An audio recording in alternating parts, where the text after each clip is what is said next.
இன்று அவருடைய சத்தம். எழுதியவர் சகோதரர் சகரியா பூனன் அவர்கள். நாள் பிப்ரவரி 18. சகலத்தையும் அர்ப்பணித்தவனே இயேசுவின் சீசன். நமக்கு சொந்தமாக நாம் வைத்திருப்பவைகளே நம் உடைமைகள். நமக்கு உண்டானவைகள் யாதொன்றையும் இனிமேல் இருந்து நமக்கு சொந்தமாக பாவிக்காமல் இருப்பதை இயேசு கற்பித்த நமக்குரிய யாவற்றையும் வெறுத்து விடுதல் ஆகும். லூக்கா 14:33 ஆபிரகாமின் வாழ்க்கை இதை குறித்த விளக்கத்தை நமக்கு சித்தரிக்கின்றது. ஆபிரகாமின் சொந்த மகன் ஈசாக்கு அவனுடைய உடைமை.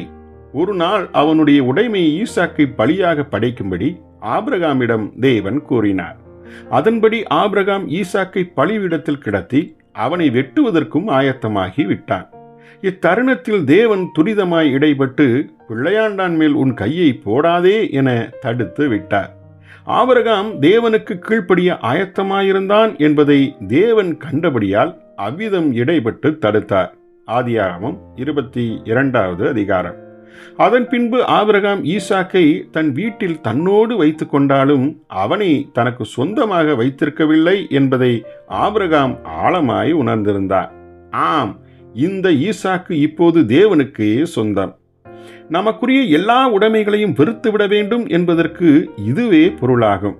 நமக்கு உண்டான உடைமைகள் யாவும் பலிபீடத்தில் வைக்கப்பட்டு அவைகளை தேவனுக்கே அர்ப்பணித்திட வேண்டும். இவ்வாறு நாம் அர்ப்பணித்து விட்டவைகளில் சிலவற்றை உபயோகிக்கும்படி தேவன் அனுமதிக்க கூடும்.